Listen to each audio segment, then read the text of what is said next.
Muy bienvenidos y bienvenidas todas a esta segunda mesa del Seminario Judicial y de Prospectiva Electoral. Este es un espacio que se ha establecido como una reflexión para repensar los temas del derecho electoral a partir de diversas sentencias, pero no solo quedarnos en eso y realizar una reflexión que sirva como una masa crítica y que eventualmente puedan ser insumos que aporta desde el ámbito académico la Escuela Libre de Derecho a un debate público inminente que tiene que ver con una posible serie de reformas electorales.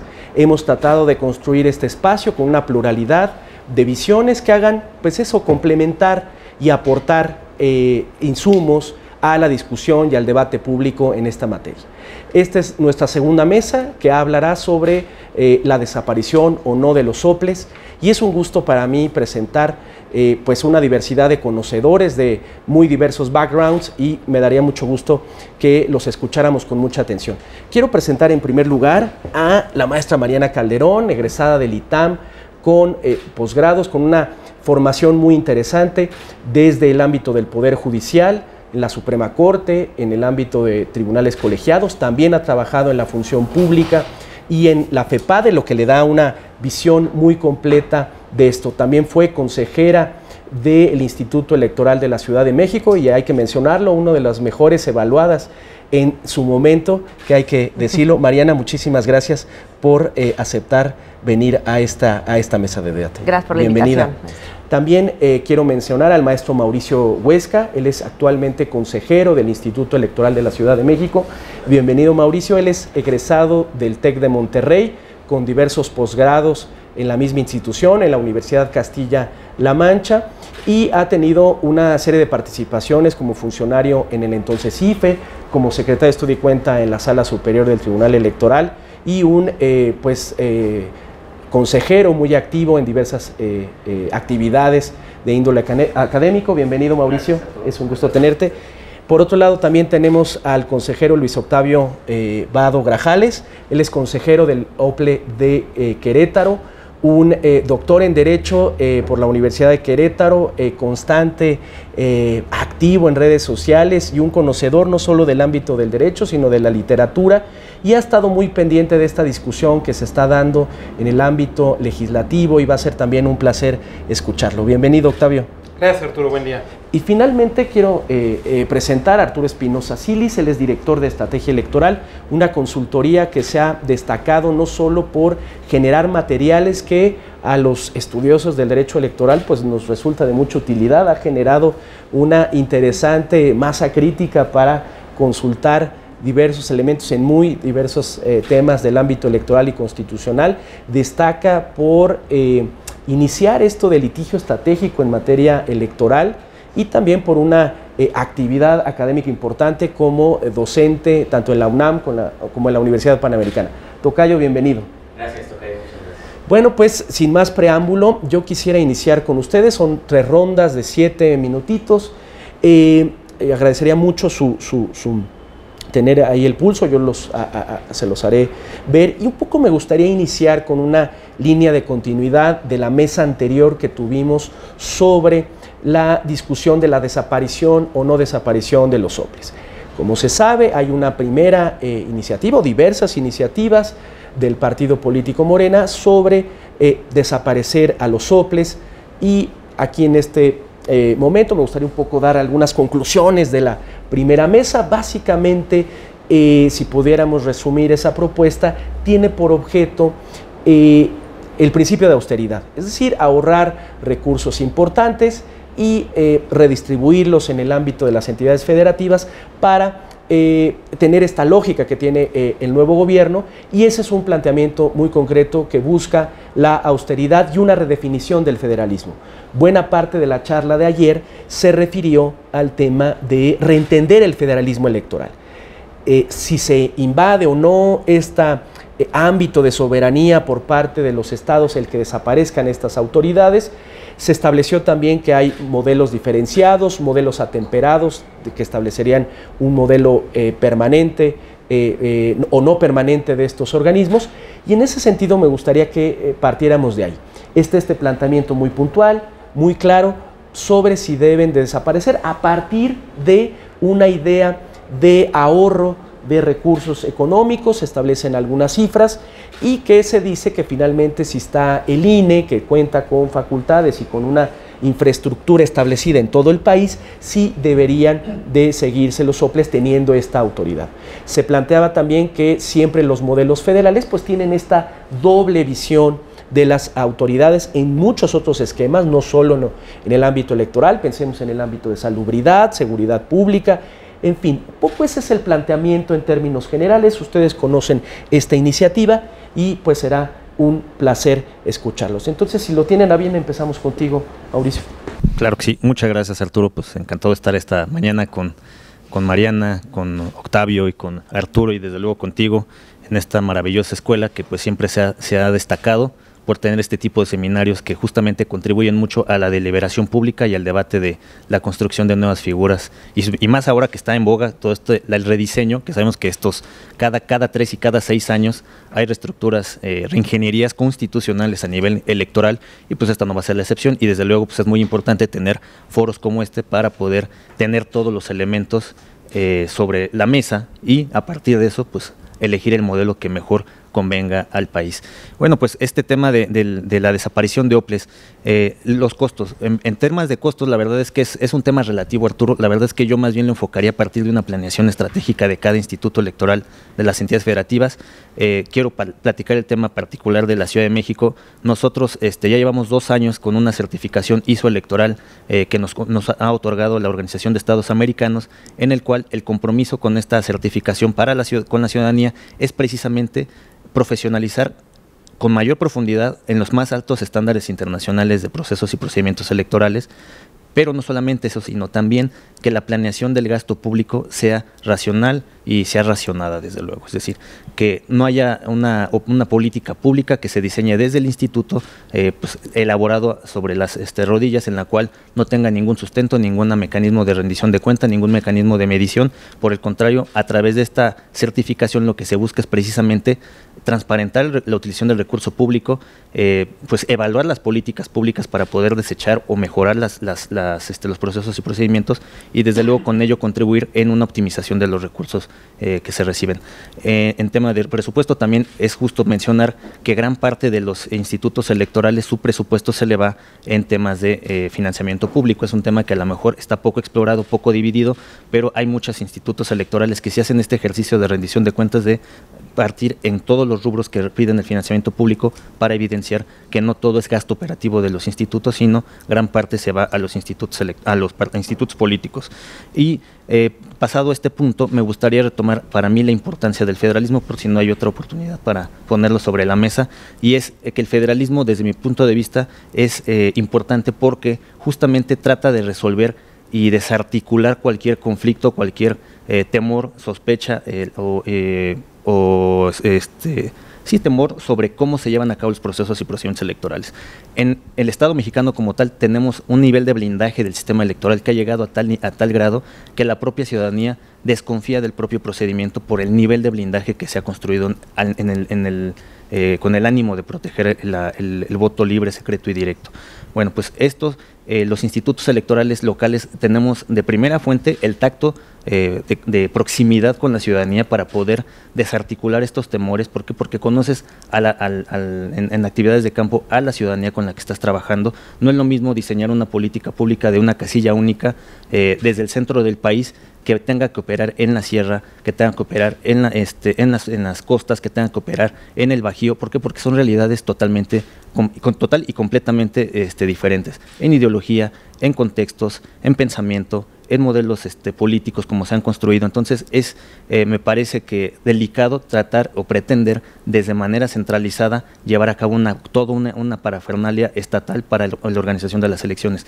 Ha funcionado el federalismo en ciertos modelos, sí, en políticas monetarias, porque desde luego ahí sí tienes que tener unidad de la política monetaria. En temas de fiscal también, porque necesitas tener un modelo unificado en materia fiscal. En materia electoral es muy diferente. ¿Por qué? Porque el tacto y la presencia de los institutos es día a día con la ciudadanía. Y déjame decirte que, como evidencia, para que no suene esto como que es una ocurrencia nada más, de que sí es necesario este contacto latente con la ciudadanía para poder diseñar políticas públicas que funcionen, pues en los institutos electorales, a partir de ellos ha surgido grandes ideas innovadoras que luego se han trasladado a nivel nacional.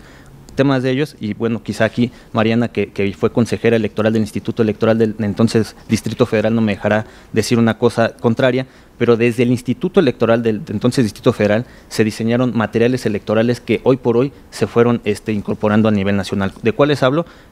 Con una visión de inclusión desde aquellas integraciones de los consejeras y consejeros, se diseñó la mascarilla braille, a efecto de que personas como débiles visuales pudieran tener acceso al voto sin necesidad de un auxilio, porque la ley desde luego te permite votar a través de una persona que auxilie, pero el Instituto Electoral desde hace muchos años ha tenido la firme convicción de que las personas vayan a votar con autonomía casi al 100%, y para eso se diseñan estos mecanismos. Otro tema innovador que se diseñó desde el instituto y se impulsó a nivel nacional fue el cancel modular electoral, el clip sujetaboletas para que las personas que tengan algún mal de Parkinson pudieran tener autonomía al momento de votar, el sello X para las personas que tienen muñón puedan colocarse el sello y poder votar con total autonomía, la base portaurnas resistente a la compresión y tensión de desgarre, la Lupra Fresnel para las personas débiles visuales.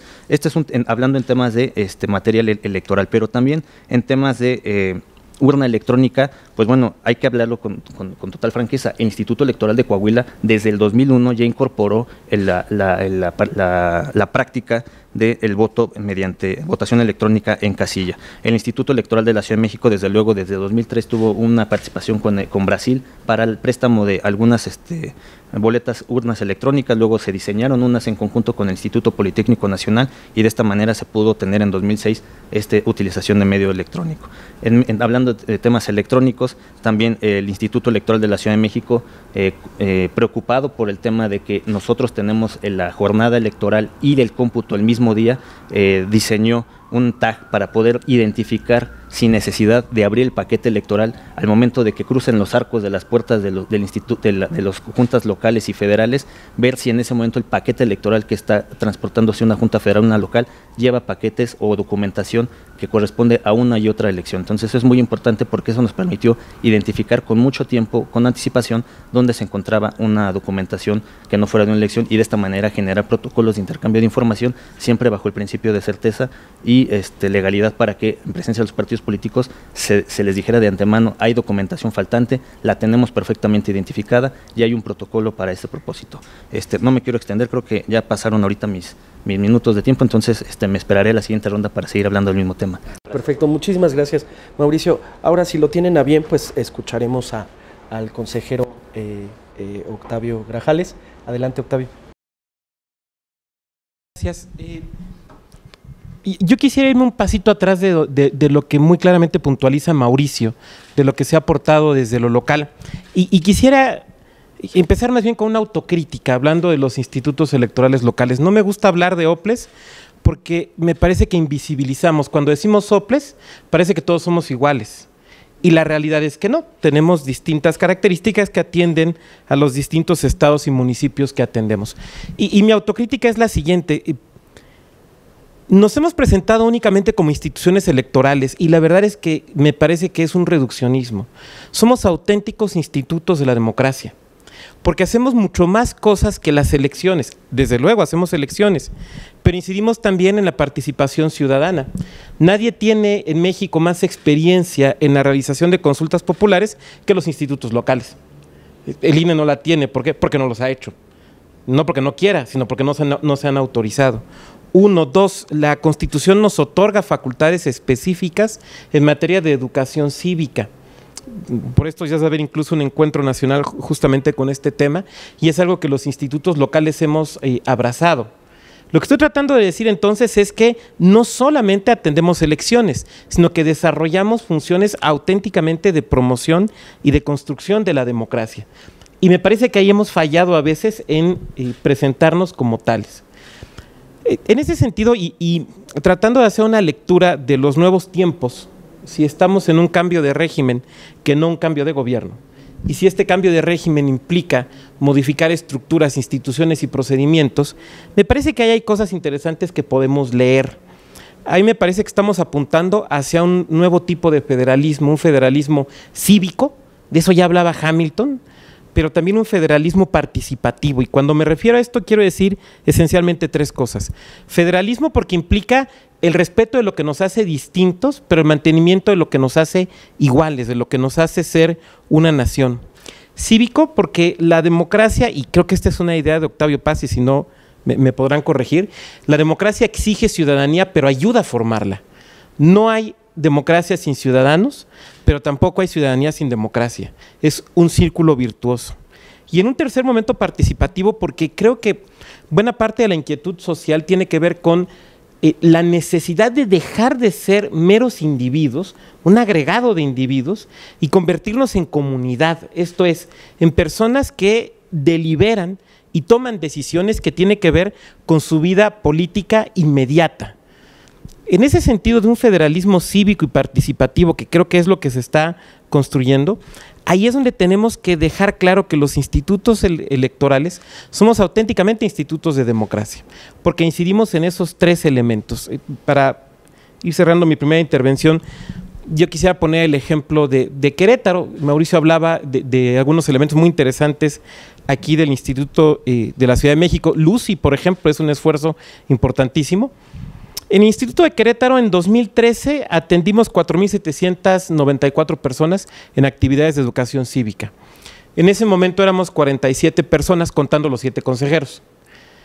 El año pasado, que como ustedes saben, tuvimos elecciones en Querétaro, atendimos 30,200 en actividades de educación cívica. ¿Cuántas personas somos? 52. No estoy diciendo que el área de educación cívica tenga 52 personas. Digo que el instituto, contando consejeros, somos 52 personas. Y el impacto, me parece que es un impacto relevante aún en un año electoral.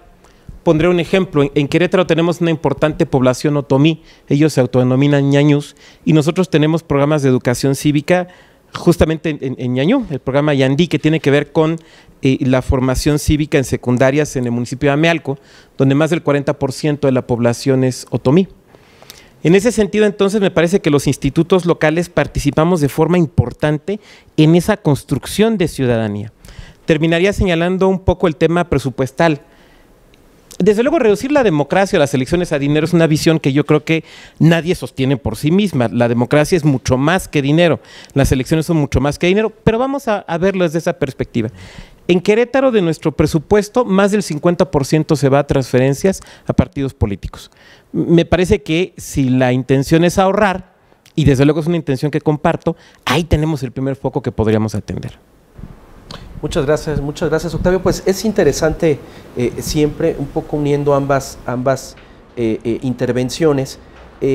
Habría que destacar que algo que se comentaba en la sesión anterior era si los institutos deberían de hacer otras cosas. Es decir, la primera función, y creo que bajo datos de integridad electoral, que Arturo conoce muy bien, el rubro mejor calificado tanto de expertos como de la ciudadanía es precisamente la organización, el conteo de los votos, que eso pues participan directamente los soples o los institutos electorales locales. Y ese es el rubro mejor calificado de la democracia mexicana. Pero se hacían una reflexión y un poco tratamos la discusión, se dirigió a los objetivos que se quiere con la reforma y las instituciones para qué están. Una primera tema, y creo que me gustaría un poco ahí comentarlo al margen de lo que ustedes quisieran agregar, es que decían, los institutos están fundamentalmente hechos para organizar las elecciones y también las reformas pues le han incorporado muchas cosas, los PES. Y es interesante porque ahí hay claramente dos posturas. Como bien dice Octavio, pues los institutos hacen más cosas, son institutos de la democracia. Apelan a la educación cívica a ser un tema formativo. Hay un debate ahí inicial sobre cuál deben ser los objetivos de estas autoridades y eso es interesante porque hay creo que dos visiones muy contrastadas. Bueno, sin más preámbulo, le damos la palabra a Mariana, que me da muchísimo gusto y te agradezco nuevamente aquí que estés participando con nosotros. Muchas gracias. Bienvenido. Muchas gracias por la invitación, maestro Arturo. Muchas gracias a mis compañeros. Es un privilegio, Arturo, Mauricio, Octavio, estar con ustedes. Tienes micrófono, perdóname. Sí. Y compartir este espacio. No lo vi. Y muchas gracias a la Escuela Libre de Derecho por abrir estos espacios, estos foros tan importantes de discusión y de debate. Mis compañeros consejeros ya comentaron la importancia de las funciones de los organismos electorales. A mí me gusta también más llamarles institutos electorales, más que OPLES. Coincido con la postura del consejero Octavio. Ya demostraron y ya dieron puntos para poder tener presente que los institutos no nada más hacen elecciones, contribuyen, como han señalado, a la consolidación de la democracia. Sin embargo, lo importante aquí es analizar qué van a ser las nuevas reformas. El problema que se nos presenta el día de hoy es la reforma anterior, es la reforma de 2014. No es necesariamente lo que se vaya a hacer para adelante, es lo que se hizo con esa reforma. La función de los institutos en ese momento fue totalmente cambiada. El trabajo fue poco valorado. Incluso los escándalos de corrupción giraron en torno a los institutos. Se hizo un gran cambio en la construcción del Estado democrático. ¿Qué pasaba? Que se creía que los consejeros electorales estaban cooptados por los gobernadores. Con esto no quiere decir que no pasara y que no hubiera ejemplos de que sí probablemente estaban y así era en algunos estados. Sin embargo, se le dejó de dar valor a las funciones que hacían.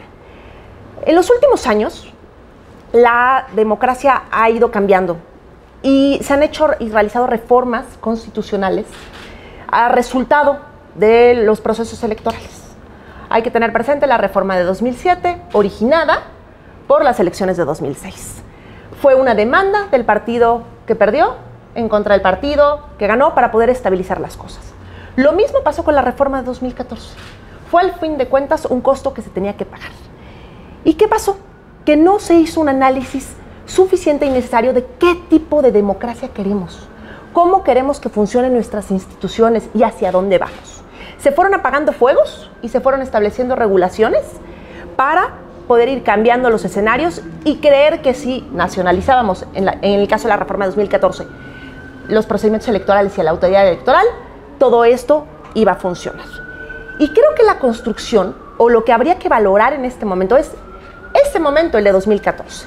Si nosotros seguimos parchando la Constitución y seguimos inventando agregarle sobre eso establecido nuevas propuestas, creo que vamos a tener, al fin de cuentas, perdón mis términos coloquiales, pero un Frankenstein, que es lo que se ha estado haciendo.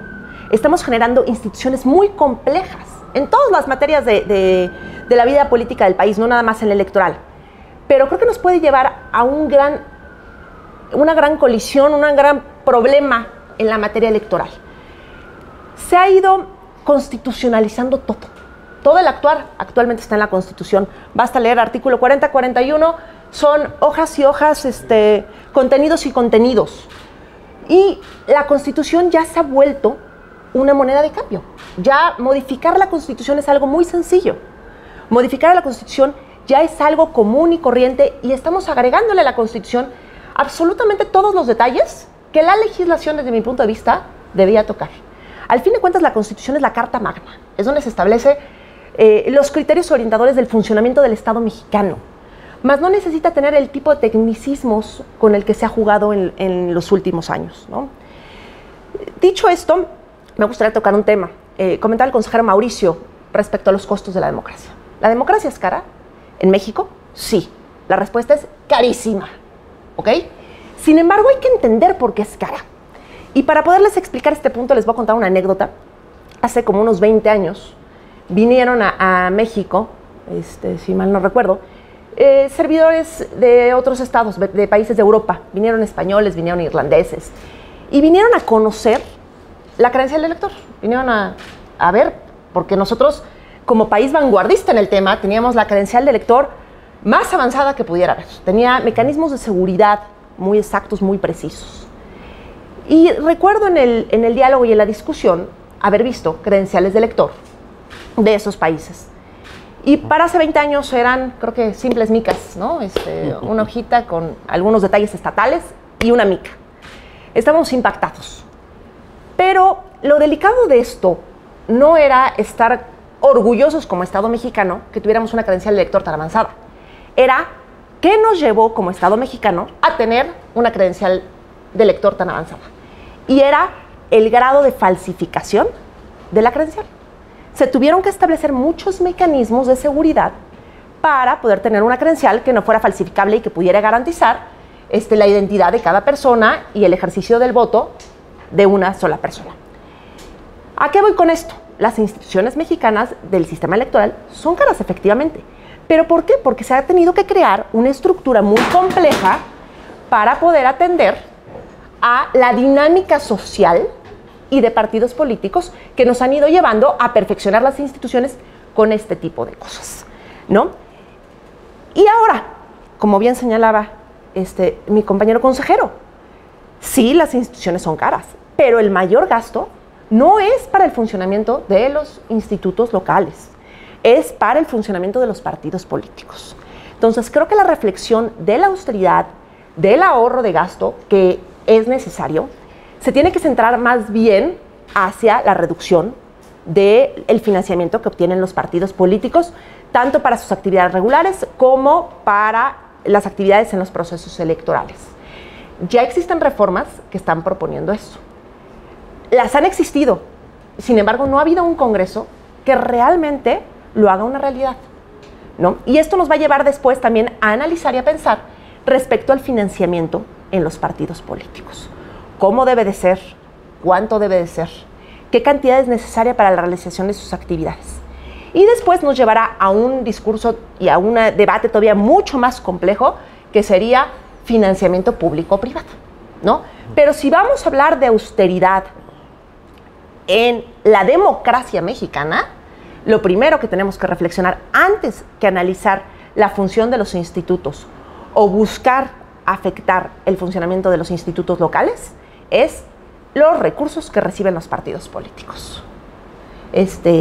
Creo que hasta aquí dejaré mi participación. Muy bien. Y en la próxima ronda continuaré con el tema. Muchas gracias, Mariana. Gracias. Pues es muy interesante esto. Ayer también parte de esta reforma, habrá que decirlo, que se publica el día 7 de marzo, incluye también un tema de disminución de recursos a los partidos políticos, a la mitad solo refiriéndose al financiamiento de partidos locales. Faltaría ahí el tema de el financiamiento en el ámbito federal, y ya se ha anunciado también que habrá alguna medida al respecto. Y es muy interesante lo que dice Mariana, porque precisamente nos lleva incluso a una reflexión mayor que tiene que ver qué manera o cómo vamos a concebir a la Constitución. Efectivamente se hacen constantes cambios y indudablemente la materia electoral es pues de las primeras que de elección en elección, después de 2006, pues es invariable que esto suceda. Bueno, sin mayor preámbulo, tocayo, por favor, adelante. Muchas gracias. Gracias por la invitación, Arturo. Gracias a Mariana, a Luis Octavio, a Mauricio. A ver, a mí me parece que el debate, yo lo que veo es, no debe ser como se plantean en algunas reformas, si desaparecemos a los institutos electorales locales o si reducimos el número de consejeros electorales, si renovamos a los magistrados y quitamos al tribunal. A mí me parece que el debate es justamente qué tipo de sistema electoral queremos, ¿no? ¿Cómo podemos hacer elecciones de mayor calidad? Y aquí es donde yo en reiteradas ocasiones he dicho, necesitamos sentarnos a analizar, a reflexionar y a ver hacia dónde queremos ir en cuanto al sistema electoral mexicano. No se trata nada más de ir a partir de parches o a partir de ocurrencias, mezclando cosas en la ley y en la Constitución que cada 3 o 4 años hay que irlas modificando. Yo en principio, y empezaría aquí por mi conclusión, no sé si este es el mejor sistema que tenemos o no. Sin duda la reforma de 2014, que parecía que iba hacia el centralismo electoral, se quedó en medio, ¿no? En un híbrido, en un punto híbrido. En su momento yo señalaba que no era el mejor sistema, no era la mejor manera, y muchos, ¿no? O sea, era como la generalidad. Pero ha funcionado. Con cosas positivas y otras no tantas, funcionó. Yo soy de la idea de irle dando estabilidad al sistema electoral. Además, me parece que hoy en día en un país como México, las elecciones no son el principal problema del país. O sea, hay muchos otros temas en los cuales sí amerita entrar a reformas de fondo, dar el debate. Me parece que ahorita las elecciones han funcionado. Desde ese punto de vista, justo para plantearnos qué tipo de sistema electoral queremos, cómo hacer elecciones de mayor calidad, creo que lo primero que hay que preguntarnos es ¿qué ha funcionado? ¿Qué sí ha funcionado dentro de nuestro sistema electoral? Y lo primero es, a mí me parece que la organización electoral es un ejemplo a nivel mundial en México, en todos los sentidos, ¿no? Tenemos elecciones que se llevan a cabo periódicamente, se garantiza el voto libre, secreto, hay condiciones de equidad en la contienda, hay certeza en las reglas de juego, los resultados son confiables, hay alternancia. Me parece que hay un buen balance en las elecciones. Son en su mayoría elecciones de buena calidad. Creo que difícilmente en ningún país del mundo se puede aspirar a elecciones perfectas, porque no la va a haber, porque siempre tienes a los actores políticos que muestran resistencia y que sin duda pues quieren jalar votos, quieren ganar espacios y lo quieren hacer, y eso va a mostrar siempre una resistencia. Creo que en este sentido los institutos electorales locales, no voy a ser reiterativo, han sido justamente excelentes laboratorios electorales de buenas prácticas, ¿no? Ya mencionó algunas Mauricio, ya mencionó algunas Luis Octavio. Creo que en ese sentido no tenemos problemas. Ahora, desde el punto de vista del costo de la democracia, me parece que no hay que ver el costo de la autoridad, hay que ver el costo integral de la democracia. Y aquí les traigo algunos datos que he sacado. Si vemos el presupuesto electoral, saqué a las autoridades jurisdiccionales, pero el presupuesto electoral de 2019, para poner un ejemplo, el 45% se lo lleva el INE, el 27% los institutos electorales locales. Las prerrogativas a partidos políticos nacionales son el 15% y las prerrogativas a partidos políticos locales son el 13%. Es decir, si hiciéramos números redondos, el INE abarca un 45% del presupuesto, los partidos políticos, sus prerrogativas, un 28% y los institutos electorales locales un 27%. Yo desde hace tiempo he dicho que habría que ir transitando hacia el financiamiento privado mayormente. Y soy un convencido de eso.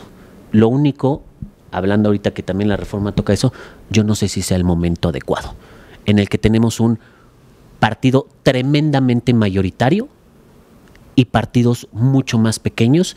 Me parece que ahorita reducirles el financiamiento en una cantidad importante va a debilitar a los que ya de por sí son débiles, ¿no? Y esto a la larga lo podemos pagar. Nada más en términos de prerrogativas, habría que decir que Morena este año va a recibir 1.500 millones de pesos. Si se le reduce a la mitad su financiamiento, aún así va a recibir el doble de lo que recibió el año pasado, con todo y financiamiento para gastos de campaña. En cambio, el resto de los partidos recibirían menos de la mitad de lo que recibieron el año pasado. Yo justamente mi reflexión sería, ¿en este momento nos conviene debilitar de esa manera a los partidos opositores? Yo creo que no. Pero bueno, habría que seguirlo haciendo. En ese sentido también, dentro de este esquema presupuestario, creo que otro dato importante es que al menos en 16 entidades federativas, el presupuesto que se da a los institutos electorales locales, el 50% o más se le entrega a los partidos políticos. Es decir, de toda la cantidad de dinero que se da, y eso es muy importante porque también las iniciativas han puesto estos datos, pero no los separan. Entonces uno no sabe cuál es la realidad. Hay 16, ya no sé si son 16 o 17 entidades, pero hay 17 o 16 entidades en las que se les da más dinero a los partidos que la autoridad electoral, ¿no? Claro, y aquí hay que considerar, pues sí, son más partidos que autoridades electorales. Sí, pero los partidos políticos justamente son 9, 8, no sabemos, a nivel nacional. Y en algunos estados sí hay más partidos locales, Coahuila es el que más tiene locales, pero hay unos estados en los que no hay locales. Y los partidos llevan digamos, este 28% de todos los partidos se reparte entre 10, el 27% de los institutos electorales locales se reparte entre 32. Claro que no es igual. Ahora, ¿qué es lo que me parece? ¿Cuál veo como posibles soluciones para abaratar el costo? Porque es una de las preguntas.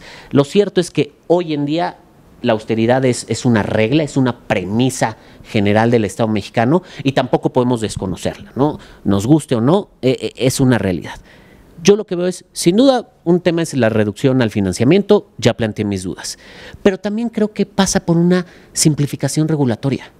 Las autoridades electorales de este país cada vez tienen más atribuciones, más facultades y son todólogas. Son organizan elecciones, llevan el padrón electoral, son agencias publicitarias, son agencias de marketing, son especialistas en temas de justicia electoral, llevan los procedimientos sancionados, hacen de todo, de todos, expertos en participación ciudadana, expertos en educación cívica, en una gran cantidad de cosas. Entonces creo que también hay que hacer una revisión regulatoria de qué realmente queremos que hagan.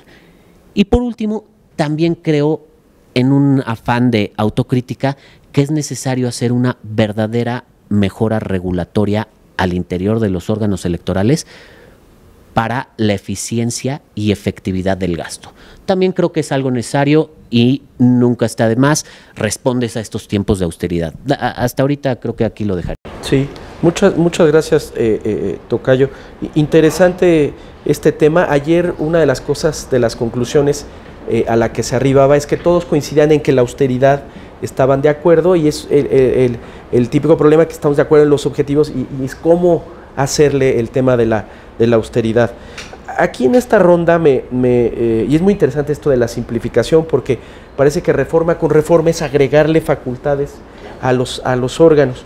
En esta ronda, al margen de lo que cada quien quiera continuar, por supuesto que ese es su espacio, evidentemente, me gustaría agregar un poco qué visión autocrítica, siempre es difícil, o verlo de esta manera, qué áreas de oportunidad pudieran tener los institutos electorales locales. Ahí me parece que es interesante, y además el tono ayer de la discusión es que podría haber un ámbito colaboracional, es decir, tampoco esta primera iniciativa está ya como un hecho como tal, y habría, por lo menos del diputado que encabeza la discusión, ciertas otras maneras de poder abrir formas, y me parece que eso ha sido año con año. Por ejemplo, los diferentes órganos buscan reducir su presupuesto, y esa es como la aportación que hacen al presupuesto año con año. Bueno, pues sin más preámbulos, Mauricio.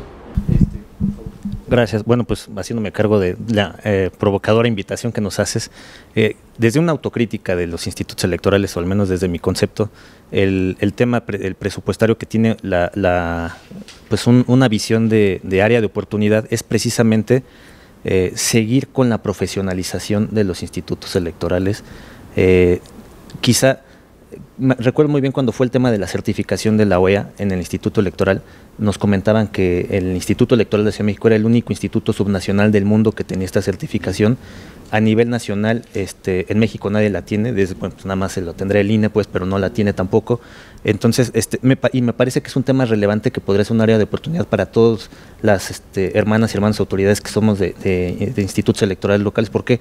Porque sí nos permite eso, visibilizar cuáles son los campos que tenemos, quizá proyectos, políticas públicas que estamos teniendo con poca evaluación, con poca efectividad, y esto nos podría ayudar a reorientar el gasto, reorientar desde luego también los procesos y procedimientos, transparentarlos y hacerlos mucho más asequibles a la ciudadanía. Entonces me parece que es un tema que es un área de oportunidad para todas y todos, y quizá pues bueno, en una alianza de todos los organismos electorales locales, como nos han denominado, podría ser un gran avance, digamos, llevar esto a una certificación.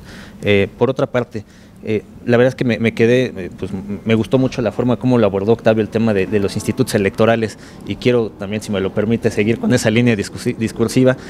La verdad es que el tema preocupante de la desaparición de un organismo, de un instituto electoral, es que, como ya lo señaló, y no voy a decir más causas, no solamente hacemos elecciones.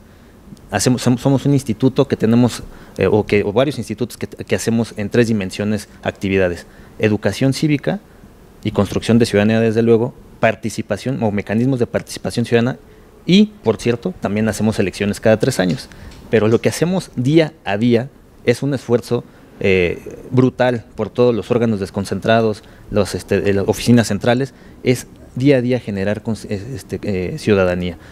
Fíjate que nosotros hace 2 años levantamos una encuesta que se llamó el Informe de Cultura Cívica en la Ciudad de México solamente, y nos arrojó resultados alarmantes respecto de cómo está la cultura de la legalidad y la cultura de confianza en torno a las instituciones y a la sociedad civil. Nos alarmó muchísimo que su primer núcleo de confianza de la ciudadanía en la Ciudad de México, pese a que la Ciudad de México no es una entidad militarizada, es la milicia, la primera autoridad con mayor índice de confianza. En último nivel, pues desde luego los partidos políticos, diputados. Y cuando le preguntamos en el ámbito social, privado, ¿cuál es tu primer núcleo de confianza? Pues uno me esperaría que fuera la familia. Pues no fue la familia. Fueron las personas que construyen comunidad contigo, es decir, vecinas, vecinos y amigas y amigos. Entonces, en este tema es muy importante que la educación cívica que hacen los institutos electorales no baje y no baje la marcha y la intensidad con la que está haciendo. Octavio ya nos presentaba algunos datos reveladores de lo que están haciendo en Querétaro. Recientemente tendremos un encuentro nacional de educación cívica en los cuales todas y todos compartiremos cuáles han sido los avances a nivel local.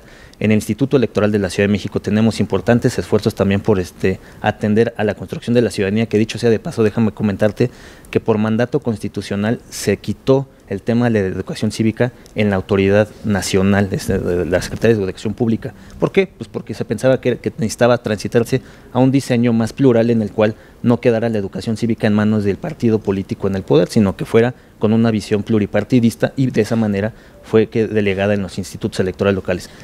¿Es bueno o malo? No sé, no quisiera dejar más bien lo quisiera dejar para otro debate, pero lo que sí es importante es que el tema de educación cívica hoy por hoy está encomendado a los institutos electorales y sí han hecho un importante esfuerzo por atender esas necesidades. Y el tema segundo de la participación ciudadana, la verdad es que en el tema de participación ciudadana también es un mecanismo que no solamente genera que la confianza institucional y el vínculo ciudadano-instituto, porque con los mecanismos de participación ciudadana, sino también genera comunidad, genera deliberación pública. Al momento que, por ejemplo, aquí en la Ciudad de México tenemos el presupuesto participativo, no solamente es decirle a la ciudadanía, sal y vota, sal o presenta tu proyecto, no, es un tema de sal y convive con el que vive enfrente de ti, con el que vive al lado de ti, que no lo conoces, no la conoces, y pónganse de acuerdo en cuál es el mejor proyecto que tienen para su colonia. Una vez hecho eso, salgan a la calle a deliberar públicamente cuál de los que están en la cartera de opciones es el mejor para atender las necesidades de la colonia. Y después de eso, salgan a votar. Entonces es un procedimiento de deliberación pública que va construyendo ciudadanía momento a momento. Y este ejercicio es anual, al menos en la Ciudad de México, y es un ejercicio que también podría explorarse, llevarse y trasladarse a todas las entidades federativas para que de esa manera se vaya generando y construyendo ciudadanía, y más ahora en estos días en los cuales la democracia, la verdad es que conforme a este último informe de cultura cívica que levantamos, el 25% de la población nos dijo que prefiere otro mecanismo distinto a la democracia, y abiertamente dijo el autoritarismo frente a la democracia, dado el desencanto con la misma. Entonces, si tenemos un 25%, que no es cosa menor, que prefiere un régimen autoritario, es que necesitamos tener más educación cívica en las comunidades. Muchas gracias, Mauricio. Pues muy interesante y aterrador un poco este dato. El dato del Latinobarómetro daba un poco cuenta de esto a nivel Latinoamérica, que era creciente animadversión a la democracia, que a veces podrían preferirse una autoridad un tanto autoritaria con tal de que resolviera los problemas, y pues no a este sentido de comunidad, ¿no? Es muy importante, también habrá que decir que, por ejemplo, muchas aportaciones que se dan, que ya han mencionado, pero por ejemplo, pienso que la del PES, por ejemplo, tiene una raíz protozoaria, si se quiere, en el OPLE de Veracruz, cuando en algún precedente antes de ese famoso RAP que establece jurisprudencialmente, establecía los alcances de esta facultad amplia que en general tienen todos los institutos electorales locales, ¿no?, de establecer las reglas y los principios constitucionales, ¿no?, una facultad muy amplia.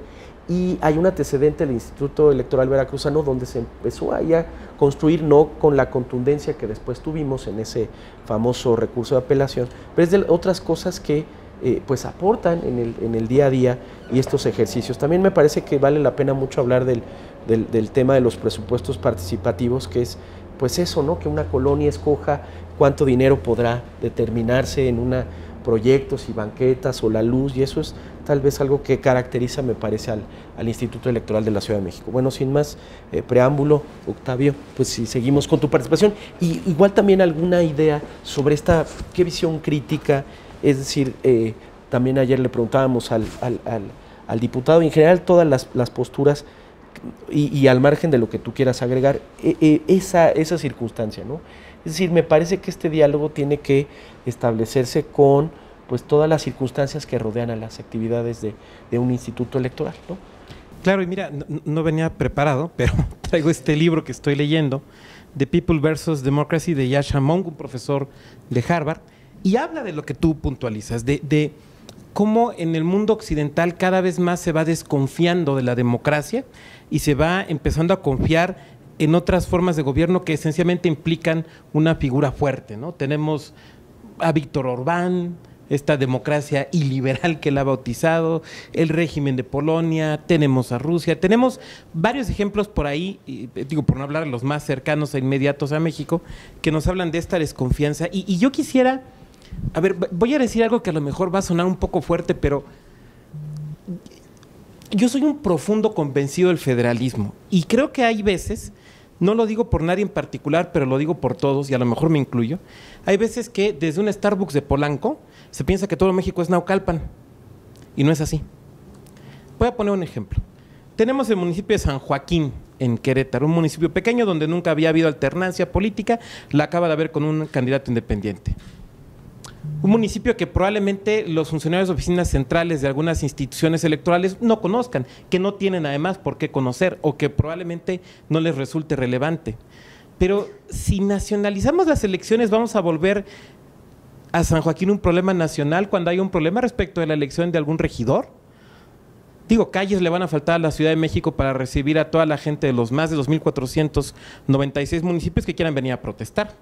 Me parece que por ahí habría un exceso. Yo quisiera decir algo en este sentido como crítica. Me parece que estamos asumiendo que el federalismo es un refugio de las élites, y lo voy a decir con más claridad. Me parece que hay quien asume que el federalismo es el refugio de la oposición política. No digo que no sea así o que no pueda ser así. No digo que históricamente el federalismo no haya surgido como un refugio de las élites políticas de los estados frente a la capital. Desde luego que fue así. Pero yo creo que podemos apostarle a otro federalismo, que le podemos apostar a un federalismo cívico. Hablaba Mariana de la reforma de 2014, desde luego una reforma profundamente centralista, y yo quisiera decir que el centralismo es además antidemocrático, y lo voy a plantear en este sentido. Se diagnosticó en la reforma de 2014, un poco al ahí se va, un poco sin datos ciertos, un poco tomando 1 o 2 ejemplos en lugar de analizar los 32, que los institutos locales estaban copados por los gobernadores. Vamos a asumir acríticamente que el diagnóstico sea correcto. Vamos a asumirlo acríticamente. La única salida era centralizar. ¿Y qué tal si lo hubiéramos apostado a fortalecer a la ciudadanía desde lo local? ¿Qué tal si lo hubiéramos apostado a las contralorías desde la ciudadanía en lo local?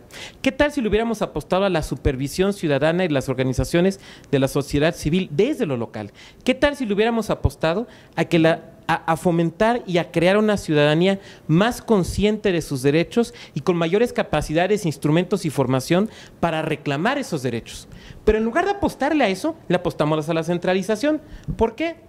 Pues porque a mí me da la impresión de que hay gente que piensa que solo en la Ciudad de México se sabe pensar, que solo en la Ciudad de México hay honestidad y que solo en la Ciudad de México hay capacidad. Y perdón, pero no es así. Aquí ya se han puntualizado algunos elementos y yo quisiera centrarme en el tema de la austeridad. Entiendo que hay una iniciativa que incluso está hablando de incluir dentro del artículo 40 constitucional, este artículo de las decisiones fundamentales muy schmittiano, muy de Carpizo, la idea de la austeridad. Vámonos por allí. Los institutos electorales locales le hemos apostado a la austeridad. Por ejemplo, Nuevo León fue el primer instituto, en este caso Comisión Electoral del Estado de Nuevo León, que hizo fiscalización en línea, lo cual implica ahorros. Ya hablaba Mauricio del tema de las urnas electrónicas, lo cual implica ahorros. En Querétaro tuvimos, por ejemplo, una consulta en un municipio y como una finalidad, y con la finalidad de tener ahorros a la vez que obtener certeza, utilizamos las urnas electrónicas de Jalisco. Por ahí hubo una duda respecto de los resultados y ¿qué hicimos? Procedimos al conteo de las papeletas porque es una urna similar a la que se usa en Venezuela. Y me van a decir, ¿pero cómo Venezuela? Bueno, entonces similar a las que se usan en Brasil. O sea, si queremos verlo de ambos lados. Ahí hay ahorros. En 2011 me tocó coordinar en el entonces Instituto Electoral de Querétaro una investigación acerca de qué era lo que la ciudadanía esperaba del Instituto Electoral en Querétaro. ¿Y saben qué era lo que esperaba? Transparencia. Lo que pedía era transparencia. Bueno, los institutos hemos aportado entonces también a la transparencia. Pondré un ejemplo y de nueva cuenta me voy a Querétaro. 2012, las elecciones locales de 2012, la ciudadanía podía consultar en tiempo real dentro del PREP la captura de su acta. Me van a decir, eso lo hizo el IFE en ese año. Sí, lo hacía 3 días después. Nosotros era inmediato. Eso quería decir que en cuanto subía el resultado de tu casilla, podías bajar tu acta. Oiga, eso ya se tiene a nivel nacional. Sí, pero primero fue en lo local. Lo que estoy tratando de decir entonces es que desde lo local le podemos apostar también sí a los ahorros y le podemos apostar también sí a la transparencia. Y ahí retomo la autocrítica que yo hacía en mi primera intervención. Nos ha faltado comunicar esto adecuadamente. Por ejemplo, muy respetuosamente, y no sé quién hizo el comentario en el panel de ayer, pero yo no creo que estemos solo diseñados como institutos electorales. Porque si no, ¿por qué tenemos que tener direcciones de educación cívica y de participación ciudadana? ¿Por qué desarrollamos actividades importantísimas en esos rubros? Me parece que va mucho más allá que lo electoral. Lo que pasa es que el nombre se nos ha quedado, pero en realidad vamos mucho más allá de lo meramente electoral. Y si nos vamos a las finalidades, yo quisiera citar a Adam Przeworski en un libro reciente que he platicado con Arturo Espinosa, Why Bother with Elections, donde habla justamente acerca de elecciones competitivas. Si nos vamos solo a la vertiente electoral, que es una parte de lo que hacemos los institutos y comisiones electorales locales, nuestra función esencial es tutelar la posibilidad de elecciones competitivas. ¿Qué son elecciones competitivas? Bueno, no son aquellas que son absolutamente limpias, porque lo dice Przeworski, creo que aquí todos lo sabemos, los partidos hacen todo lo posible por ganar. Y hay que saber que eso es lo que ellos van a hacer. Ese es su juego. Y no lo digo en un sentido de juicio moral, lo digo simplemente en un sentido de apreciación de la realidad. Bueno, la idea es de las elecciones competitivas, según Przeworski, que a pesar de que los partidos hagan todo lo que puedan hacer o que esté en sus manos, quien quiera reelegirse o quien quiera mantener el control del gobierno pueda perder si así lo quiere la ciudadanía. A final de cuentas, no nos movemos por nosotros, nos movemos por garantizar la voluntad ciudadana, que me parece que es fundamental. Muchas gracias, Octavio. Pues siempre interesante esos aportes que luego no se ven. También habrá que ver todas estas aportaciones y esta visión de lo que una autoridad tiene. Finalmente, la Facultad de Educación Cívica pues no fue autoimpuesta, finalmente está en la ley y hay que hacer cosas con ello. Bueno, sin más preámbulos, Mariana, por favor. Muchas gracias. Aquí quiero hacer una pequeña reflexión respecto a la iniciativa que se encuentra actualmente en el Congreso. El autor en esa iniciativa, bueno, más bien el legislador en esa iniciativa, señala que con la propuesta que se hace no se va a modificar el pacto federal, ¿no? Una de las cosas que se propone en esta iniciativa es que ahora se creen consejos locales, que estos institutos no estén y que sean unos consejos locales elegidos por la Cámara de Diputados. Parcialmente tiene un grado de razonabilidad o parcialmente está regresando a la esencia. ¿Por qué? Bueno, o más bien a lo que existía hace unos años.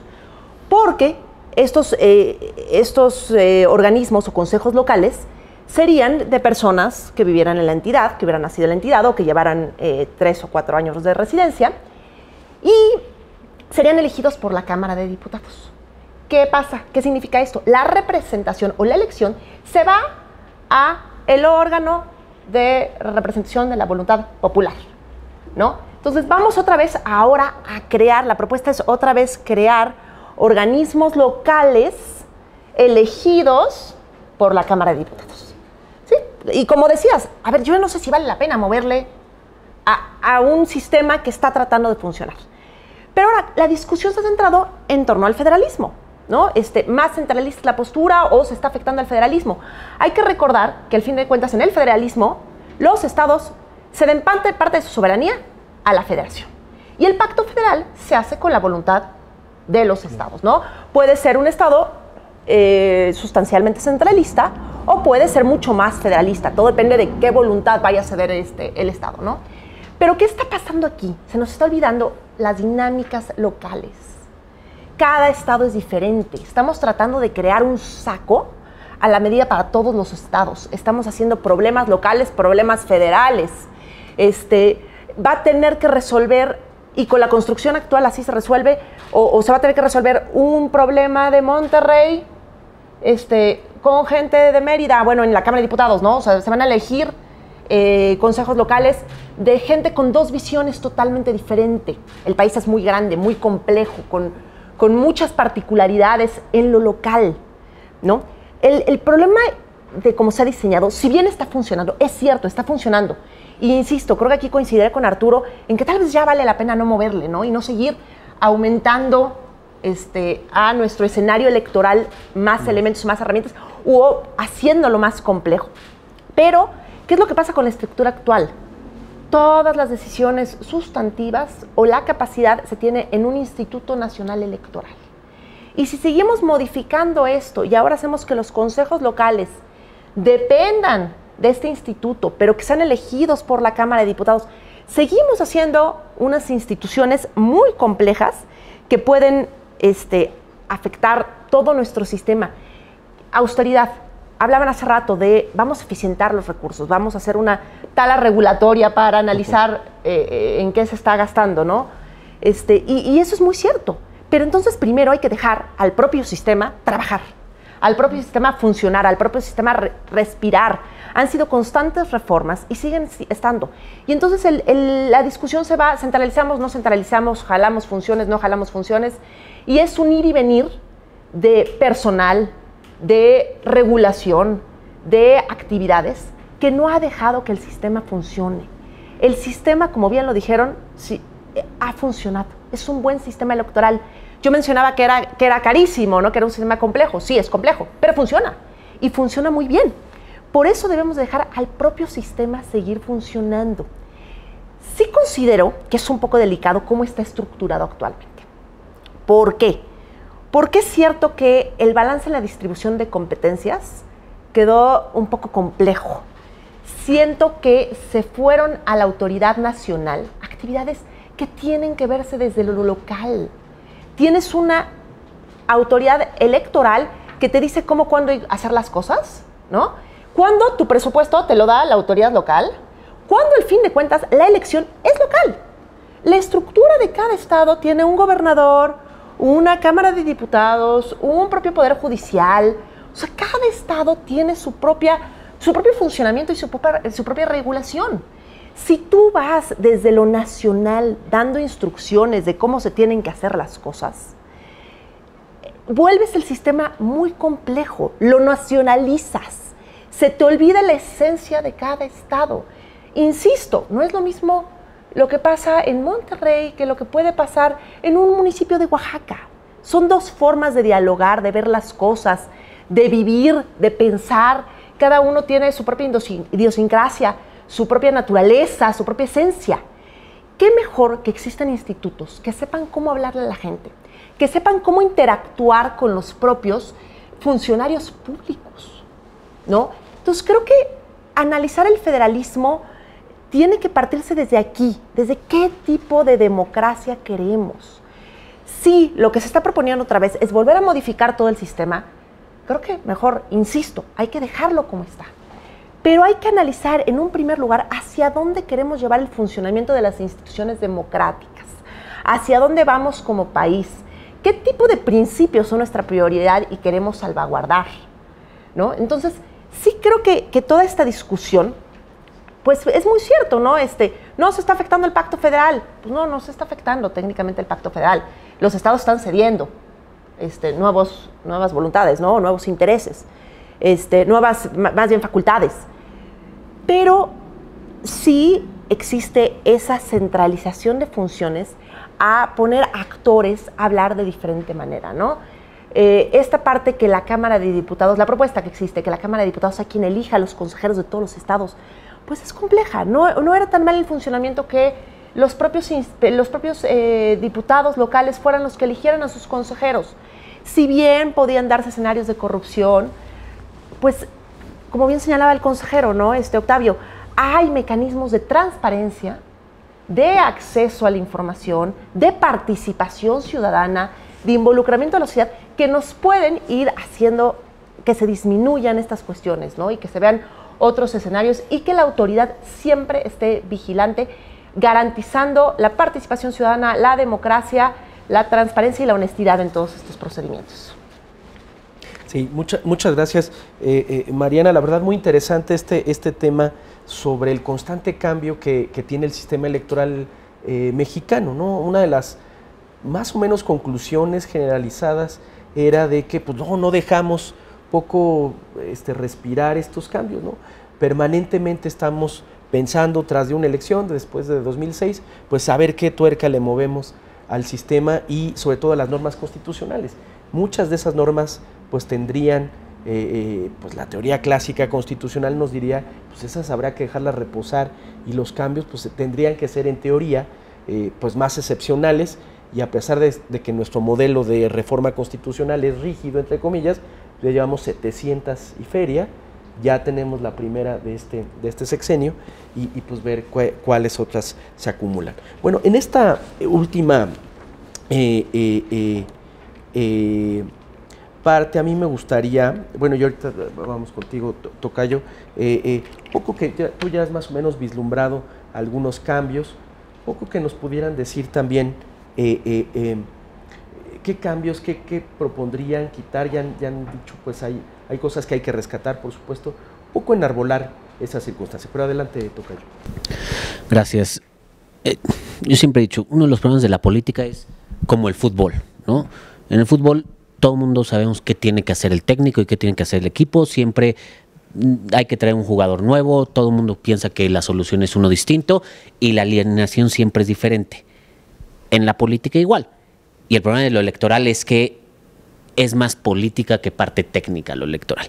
Digo esto porque nada más en el periodo pasado de la legislatura del Congreso de la Unión se presentaron 57 iniciativas en materia electoral. Nada más en los 6 meses que duró el periodo pasado, menos de 6 meses, 57. Todo el mundo le quiere mover algo al sistema electoral mexicano. En temas de financiamiento a partidos políticos, de 2015 a la fecha se han presentado más de 40 iniciativas. También todo el mundo propone, es muy taquillero proponer quitarle dinero a los partidos políticos. Claro, ninguna ha pasado más allá de comisiones, o sea, la mayoría ni siquiera se han discutido, ¿no? ¿Qué es a lo que voy? Cuando vemos este descontento que hay con la democracia, yo la verdad es que me pongo a analizar. Lo común es que todos decimos que cada vez hay mayor descontento, ¿no? Latinobarómetro te lo marca, The Economist te lo marca. Somos, a contrario de lo que todo el mundo pensaría, somos una democracia defectuosa y estamos muy cerquita de pasar a una democracia o a un régimen híbrido, ¿no? Somos el último país de América Latina en cuanto a calificación para ser una democracia defectuosa. Digo, tampoco es para tirarse al suelo. En América Latina solo hay 2 democracias plenas, que son Uruguay y Costa Rica, que Costa Rica va y viene entre democracia plena y defectuosa. Cuando es defectuosa es la menos defectuosa de las defectuosas, pero ahí va. Entonces, yo me he puesto a analizar, ahí en la oficina nos hemos puesto a analizar. La verdad es que en tema de organización de elecciones, yo le llamo, en el proceso de acceso al poder, no nos va tan mal. O sea, son las calificaciones más altas. Donde de verdad estamos perdidos es en el tema de ejercicio del poder, ¿no? O sea, el problema de corrupción, de abuso de poder, de pérdida o de un pobre ejercicio de los derechos humanos, de escasa libertad de expresión, es todo por el ejercicio del poder. Entonces, claro, lo más fácil es culpar al sistema electoral y es lo que no funciona. Pero realmente, insisto, si hay en dónde poner foco es en cómo vamos a ejercer el poder. Vamos a empezar a regular eso, no tanto el sistema electoral. Si podemos analizar en esto las soluciones, yo me puse a ver, bueno, vamos a ver cuál es el sistema ideal. Y me puse a ver en América Latina, ¿no? ¿Qué es lo que se parece a nosotros? Podrías ver Europa y Suecia y demás, pero son... me parece que estamos mucho más lejos a eso. En América Latina, solo 3 países tenemos un sistema electoral federal, ¿no? Ninguno como el mexicano, porque los otros 2 son Argentina y Brasil, y ellos más bien parten de una autoridad central y autoridades desconcentradas. Lo que podrías decir, bueno, pues eso no nos ayuda, ¿no? Todos los demás países son centralistas. Claro, el número de electores que tienen, solo Brasil se podría asemejar en ese sentido. Pero sí hay algo que me he dado cuenta cuando he ido a otros países a ver estos temas, es que los sistemas electorales no son un cajón desastre, todo lo contrario, son un traje hecho a la medida de cada país. Me parece que en ese sentido nosotros hemos ido construyendo nuestros sistemas y el sistema electoral mexicano es uno de los más completos. ¿Que hay cuestiones a mejorar? Sí, y aquí atendiendo un poco a lo que dices, yo insisto que hay que darle un poco de estabilidad al sistema. Pero si habría puntos precisos, particularmente en el entendido que tenemos ahorita, es algo que ya han dicho, ¿no? ¿Cómo estamos designando a nuestras autoridades electorales? Me parece que ese es el primero. Y, por ejemplo, entre el caso de los institutos electorales locales y los tribunales hay una tensión impresionante. ¿Por qué? Porque mientras el INE es quien designa los institutos electorales locales a través de un procedimiento que creo que también puede mejorar, pero es un procedimiento bastante depurado a partir de parámetros objetivos, no solo es un cumplimiento de requisitos legales, los cuales claramente son insuficientes, sino hacen un examen y hacen ensayos y hacen entrevistas y hay puntajes y demás. En el caso de los magistrados, vas, te inscribes, presentas tus documentos en el Senado y vámonos. Ni uno solo de los procedimientos ha habido siquiera una comparecencia. La primera vez que se les planteó comparecencia dijeron, no, ¿cómo? Son 250 y tantos aspirantes, ¿cómo vamos a hacer comparecencias? Vamos a estar aquí todo un mes. Bueno, pues, y ahí es, entonces, pues ahí aviéntate a la tómbola y si sale sorteado, lo que tengas que hacer, ¿no? Y se han visto cada cosa. Claro, en un caso es una designación a partir de parámetros técnico-objetivos y en el otro es a partir de puros parámetros políticos. Esto no quiere decir que uno sea bueno o que otro sea malo, simplemente que yo creo, porque también vemos el sistema de magistrados del Tribunal Electoral y el sistema de consejeros del INE y tampoco es el más efectivo. Esta elección, esta lógica que tenemos en México a partir de cuotas y cuates, a mí me parece que es algo de lo que nos ha traído tantos problemas y lo hemos visto, ¿no? O sea, gran parte de las crisis que hay en las instituciones electorales es porque nunca va a funcionar ese sistema. Los partidos buscan a la persona que les vaya a proteger mejor sus intereses, pero cuando hay un cambio de equilibrio, esos intereses cambian y entonces la solución de los partidos es quítalos y vuelve a meter otros, ¿no? En esta iniciativa, o en iniciativas que yo he visto, de verdad la solución es otra vez borrón y cuenta nueva con las autoridades, o sea, nos vamos a aventar el tercero, cuarto y quinto y entonces cada que los partidos no estén contentos es reinventar las autoridades. Me parece que en este sentido sí creo que hay que buscar mejorar estos procedimientos de designación. Y me parece que los requisitos legales ya no bastan. Creo que en donde la designación de autoridades, ahorita lo vemos, es un proceso constante, porque creo que lo que se tienen que ver ya no solo es personas que conozcan la materia, que sepan. La verdad es que las últimas listas yo los he visto y son personas que realmente conocen la materia. Hay muchos especialistas en temas electorales, gente que sabe mucho, pero me parece que deben de llegar a las instituciones personas que aporten su conocimiento, aporten su experiencia y aporten también su prestigio, que enriquezcan a las instituciones, no que se beneficien de ellas. ¿Sí? Uno tiene que llegar a aportarle a las instituciones. Las instituciones no deben de construirlos o construirlas a ellas en ese sentido. Creo que ahí nos falta dar un paso y nos falta entender que quien entra a las instituciones, si bien no es un trabajo de beneficencia social, pero sí es un trabajo en el que tienes que llegar y estar convencido que vas a aportar y a construir a la democracia. Ahora, en el otro punto, y para concluir en esta parte, ¿qué es lo que me parece que hay que revisar? Creo que en algunos casos, como han dicho, hay duplicidad de funciones, ¿no? Creo que se necesita una reingeniería y una revisión de procesos meticulosa. Hay muchas cosas que hacen. Por ejemplo, a mí me ha impresionado que todos hacen educación cívica y todos hacen participación ciudadana. Entonces, los institutos locales hacen actividades de educación cívica y de participación ciudadana y ejercicios, sobre todo los de educación cívica, y después el INE les dice, haz estos otros oye, pero yo ya hice unos casi igualitos. No, pero ahora tienes que hacer los míos. Entonces, se hacen doble todas las cosas. A mí me parece, por ejemplo, que en estas funciones la construcción de ciudadanía, la participación ciudadana, la educación cívica, se tiene que ver desde lo local, porque es el esquema más cercano. Me tocó ir a algunos foros, los típicos conversatorio de educación cívica, y hacía el instituto el suyo, y hacía el instituto local el suyo, y hacía el Instituto Nacional Electoral el suyo, con 2 días de diferencia. Oye, pero son lo mismo, se habló de lo mismo, ¿por qué repetir? Es un doble gasto de recursos. ¿Por qué el INE se tiene que ir a meter en temas que son de la materia local, que están conferidos a las facultades? Así como los institutos varios han hecho su propia en cívica o su propio análisis, el INE hizo su mega en cívica y quiere que en todos lados la educación cívica se vea igual. Pues no en todos lados es igual, ya hablamos de que hay lógicas diferentes. Y desde este punto de vista también creo que hay que entender el sistema electoral como un todo. Lo que he visto en muchos procesos, sobre todo de organización de las elecciones y demás, que a veces se ven hasta como enemigos, ¿no? Unos buscan ponerle un poco de bloqueos a los otros y entonces tiene que hacer. Es que el INE es el que se encarga de la capacitación, ok. Pero como sus capacitadores no pelan lo local, entonces vamos a contratar una capacitación espejo de lo local porque hay... ¿Por qué?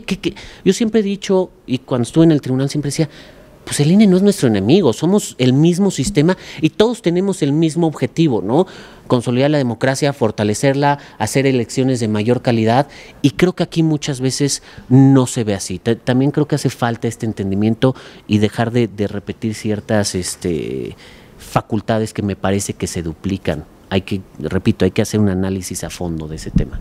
Sí, muchas gracias Tocayo, pues siempre interesante esta manera de cómo encontrar algunas formas. A veces cuando pensamos que moverle al sistema es regular y tal vez sea eso, simplificar y ver, solo como un dato les comento que en general estos estudios de integridad electoral que han, digamos, permeado bastante en las autoridades electorales y en general en el ámbito electoral, establecen que el gran pendiente es el tema del financiamiento, la organización de los votos, el conteo, el dar los resultados, es el dato, la actividad por demás más alta, y que el gran tema es el tema del financiamiento y de la fiscalización, ni siquiera tanto del ámbito público, sino más bien el privado. Ese es el gran escollo, no solo de la democracia mexicana, sino en general de todas las democracias grandotas, chiquitas, de abolengo, nuevas. Ese es el gran tema, el binomio dinero y política. Bueno, igual esta última ronda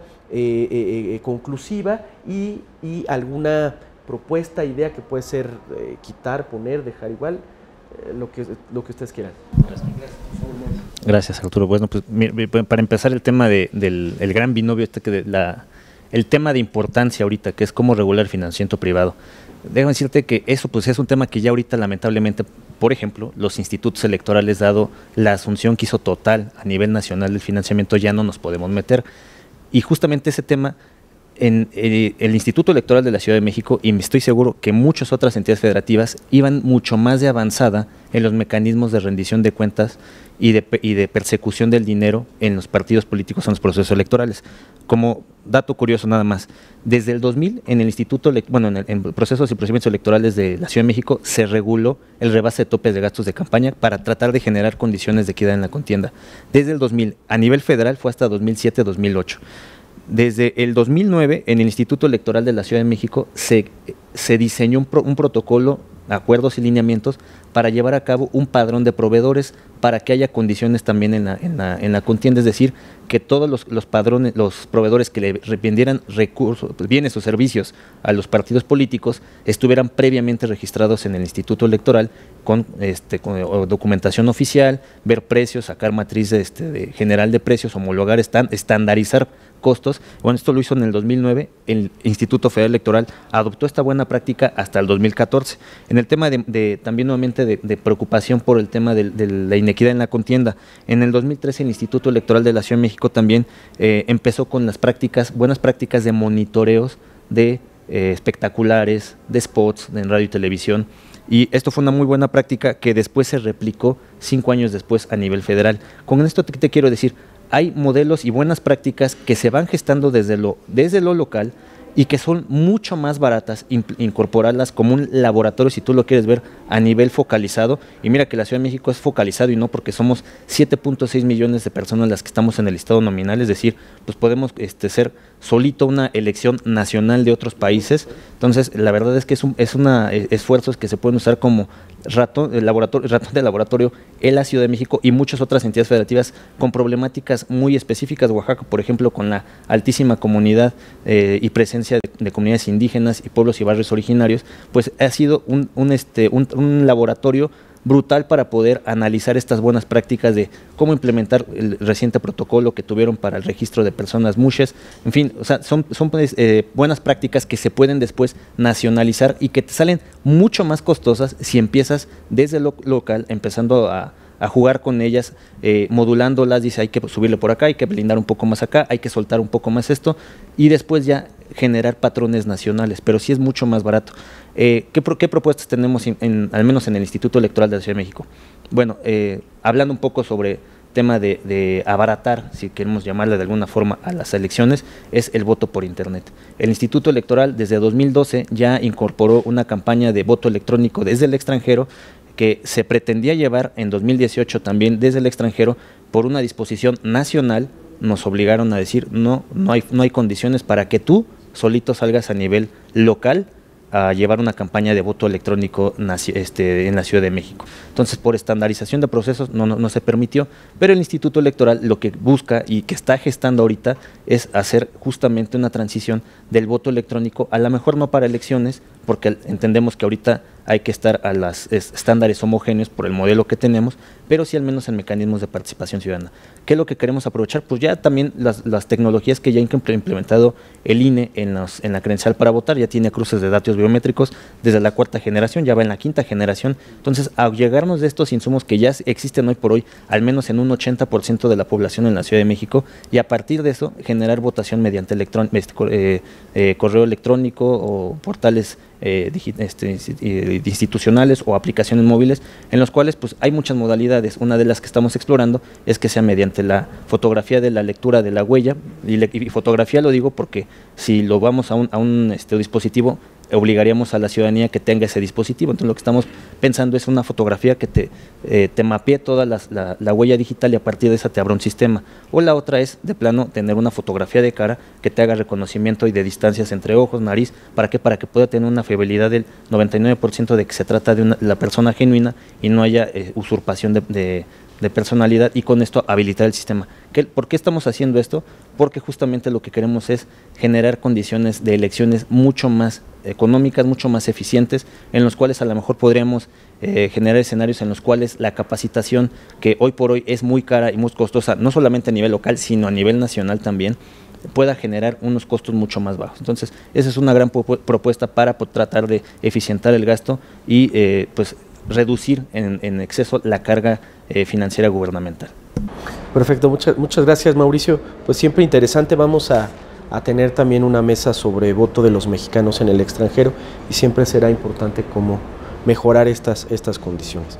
Bueno, pues sin mayor preámbulo, una cuestión conclusiva, ¿no? Y alguna propuesta, alguna idea que creo que desde el ámbito local, y que ya ha dado muchas muestras de ello, de aportaciones.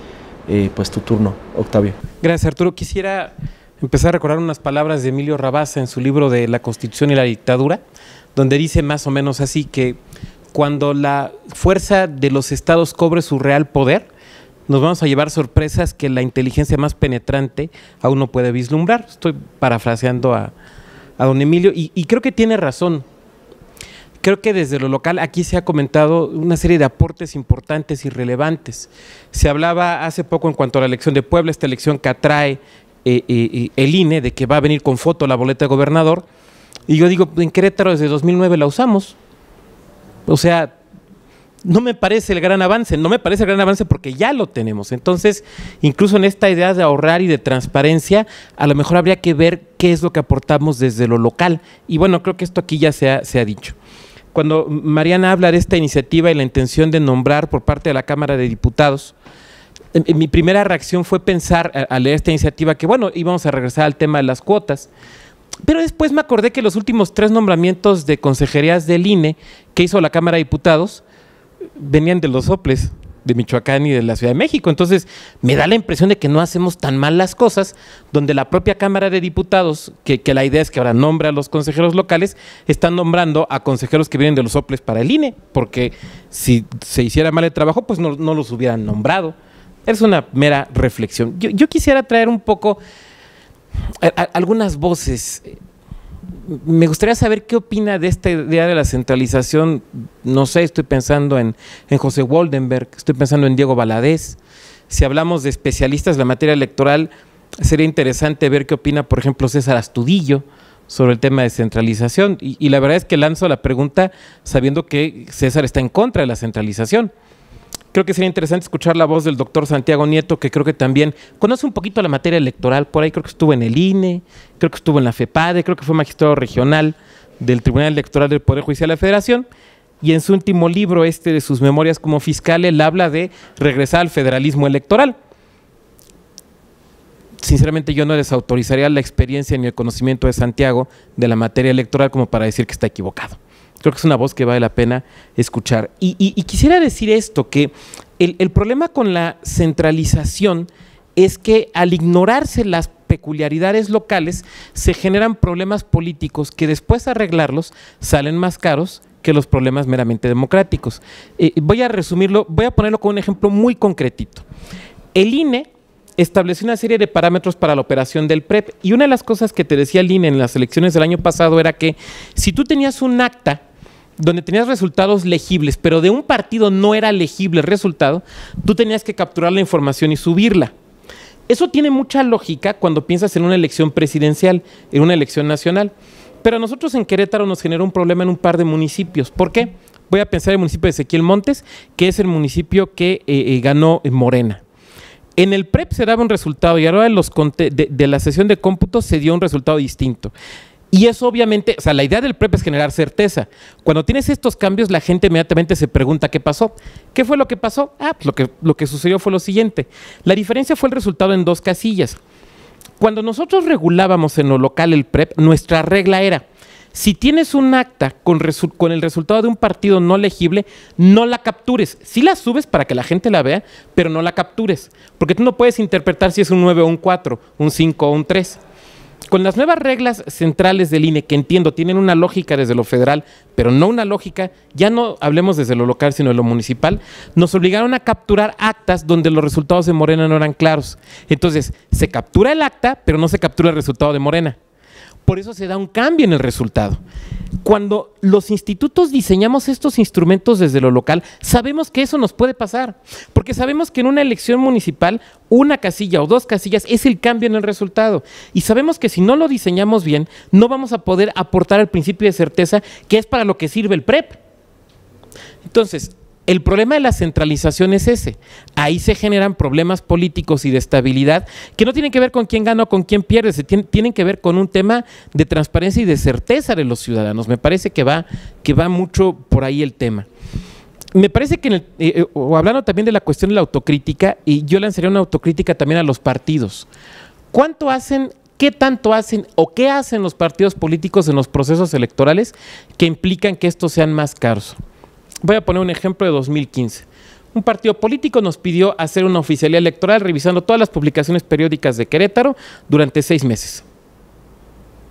Y tuvimos que tener gente revisando las publicaciones periódicas durante 6 meses, porque el partido lo pidió y porque tenía derecho. ¿Y de eso se derivó la presentación de algún PES? No. Nos han pedido realizar oficialías electorales en más de 400 páginas de internet. ¿Por qué? Pues porque no le van a pagar a un notario. ¿Están en todo su derecho? Yo diría que sí, pero también diría que eso implica una serie de gastos que los partidos saben que se tendrán que realizar.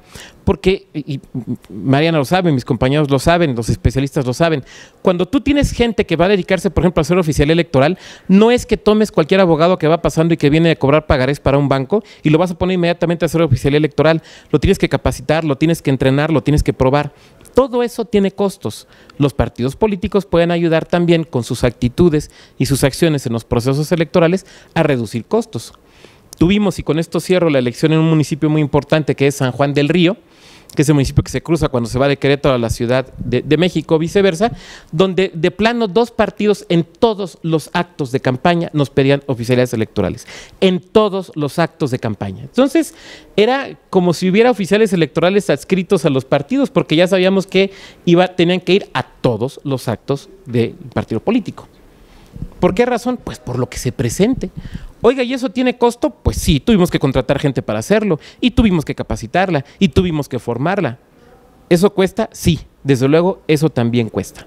Y me parece que allí entonces, tratando de cerrar mi intervención, si pensamos desde lo local, si valoramos lo que desde los institutos locales se ha venido construyendo, y si los partidos políticos reconocen que sus acciones y sus actitudes en los procesos electorales también los encarecen, podemos ir teniendo ahorros más importantes, además de estas reducciones presupuestales a los partidos. Hablaba Arturo sobre estas iniciativas que al menos tienen que 3 años, ¿no?, de reducción de el ingreso de los partidos políticos. No se han dictaminado, no se han aprobado. Yo estoy seguro que es porque la agenda legislativa no lo ha permitido. Estoy seguro que no es por ninguna otra razón.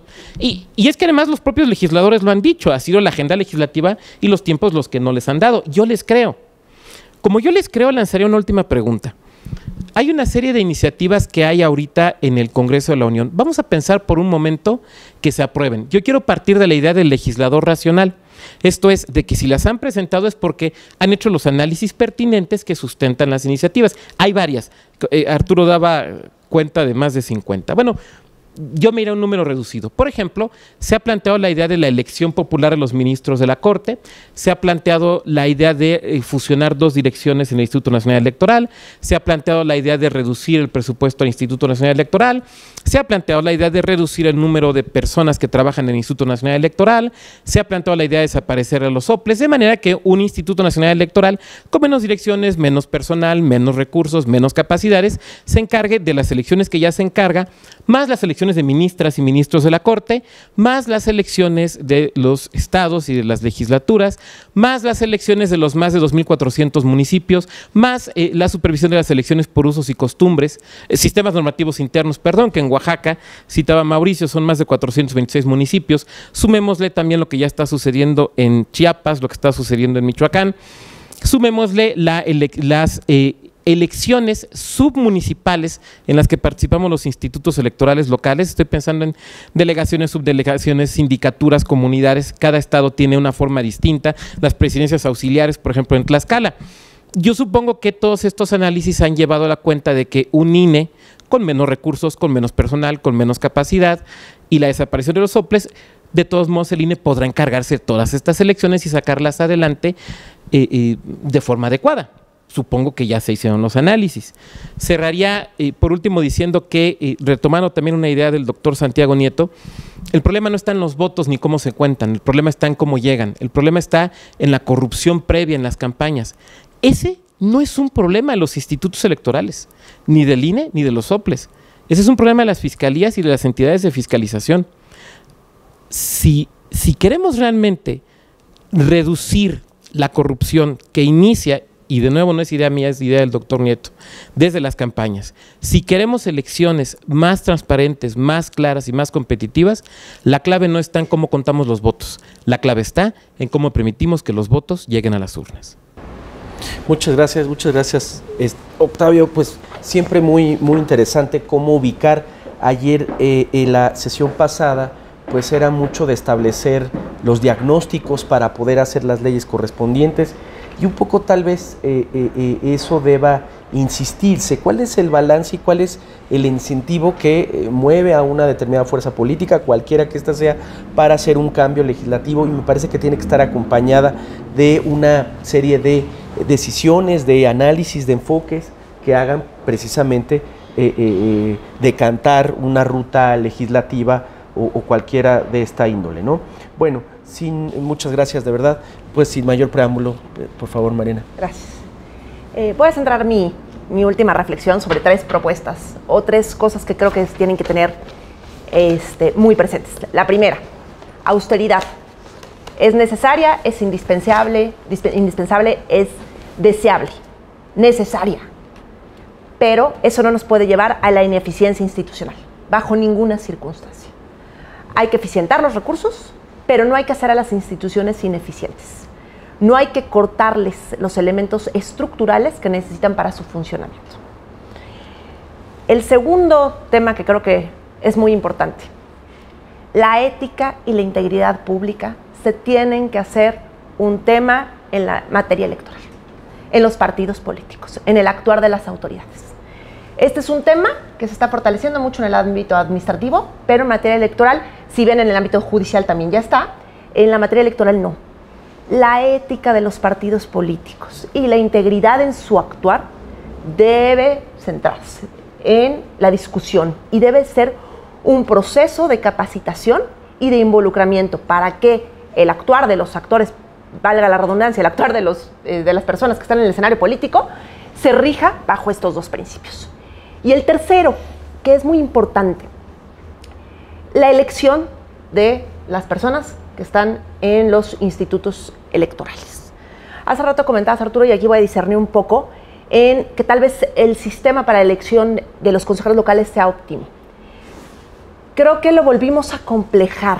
Creo que tratamos de hacer objetivo algo que al final no acaba siendo objetivo, ¿no? Porque si bien hay escalas de valoración y exámenes y un procedimiento establecido, la decisión el día de hoy de elegir a los consejeros estatales está en manos de 11 personas que fueron elegidas a su vez por la Cámara de Diputados.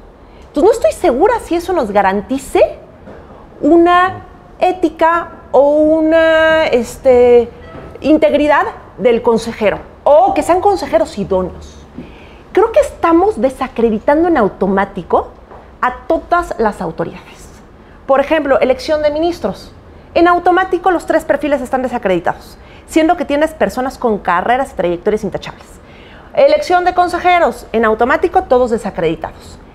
Ya se está dando una condición que ni los propios actores políticos les estamos dando credibilidad a las personas que están llegando. ¿Por qué? Por intereses encontrados o por no estar de acuerdo con las propuestas, sin darle siquiera a estas personas el beneficio de la duda. Generalmente, y digo generalmente, las propuestas que llegan son gente capaz. Nos puede no gustar o sí gustar los perfiles, pero creo que no necesitamos acomplejar los procesos. Regreso al punto del INE. El día de hoy son 11 personas las que eligen a todos. Estas 11 personas están elegidas por la Cámara de Diputados, ¿ok? Antes, el diseño que tenías de la elección de consejeros era a nivel local, por los representantes del pueblo directamente. Entonces, creo que tenemos que analizar este punto de si realmente todos esos procesos de elección nos están llevando a una calificación objetiva para elegir el mejor perfil. Y dejemos de desacreditar en automático a las personas que van a llegar.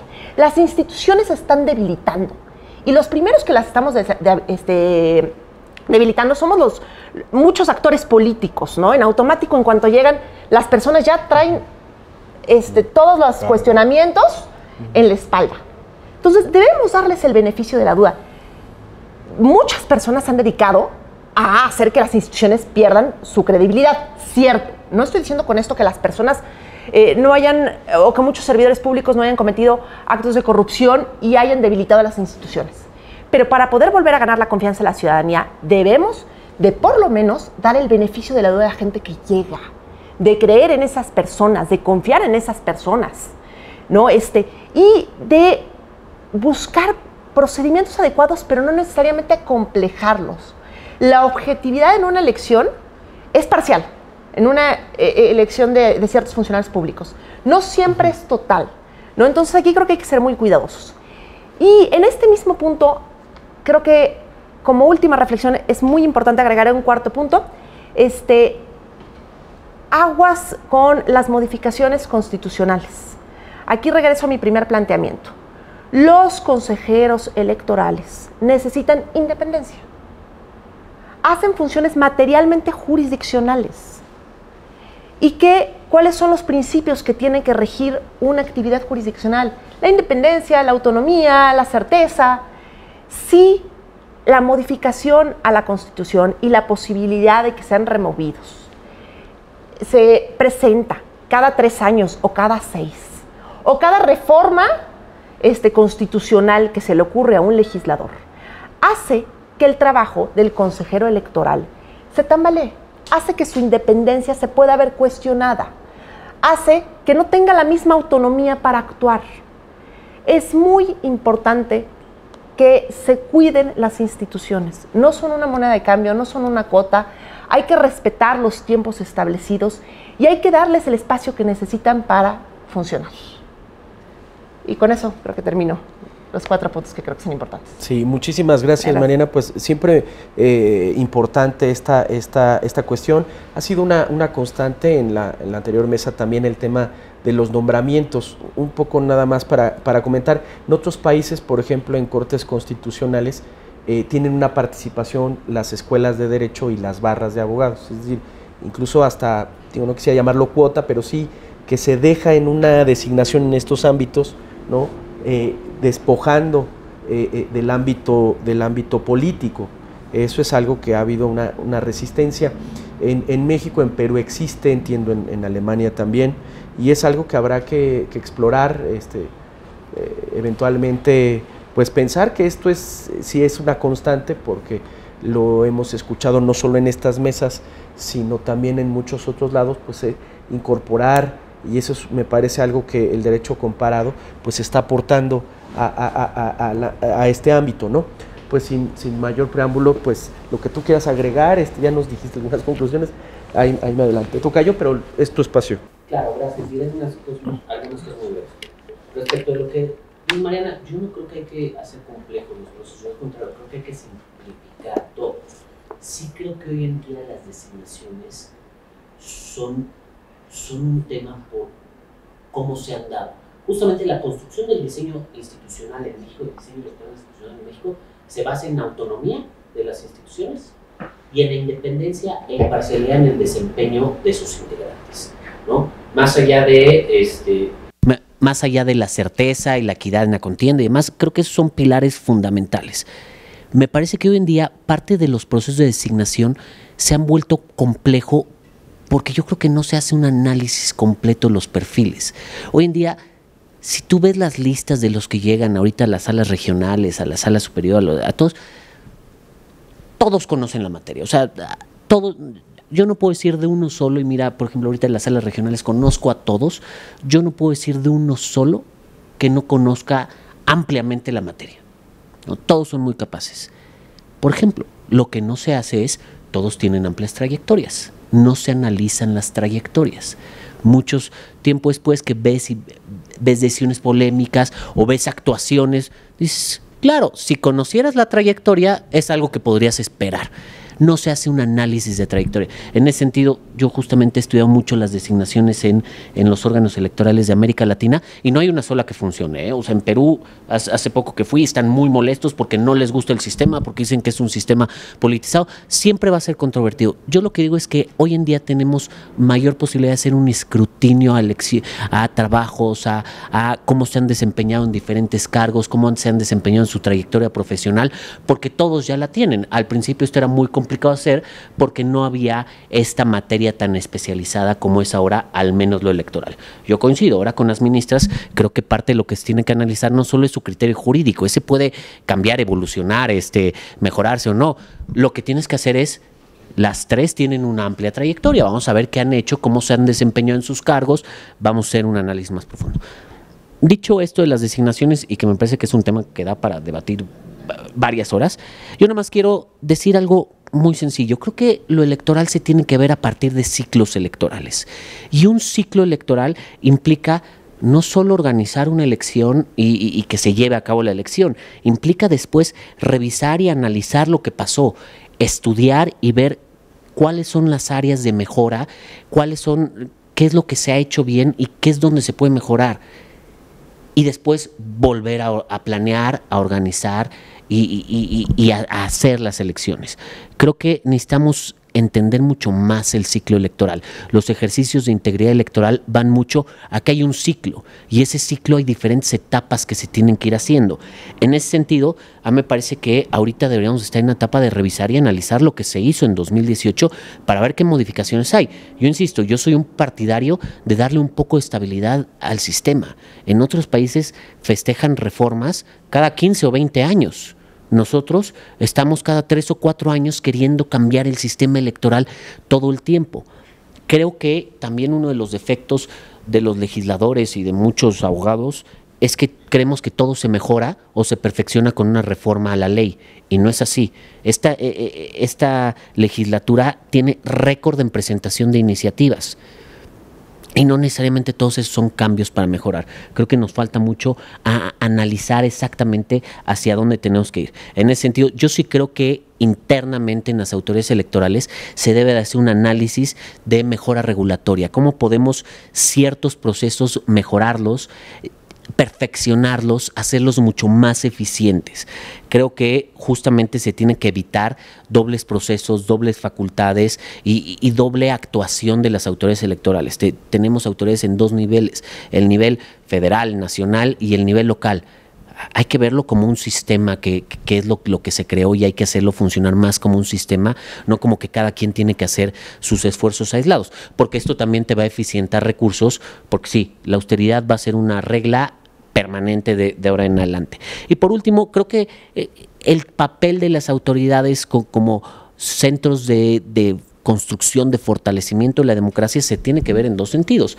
Por una parte, la organización de las elecciones, y me parece que ahí debe de haber prácticas. Los institutos son estos laboratorios en donde se puede mejorarlo, y el INE es el órgano rector que va homologando ciertos procesos. Hay unos que se tienen que homologar, hay otros que no. A mí me parece que el voto en los extranjeros no se tiene que homologar, por ejemplo, ¿no? Cada quien, porque es diferente cómo se entiende, y ahí debe de haber una mayor libertad.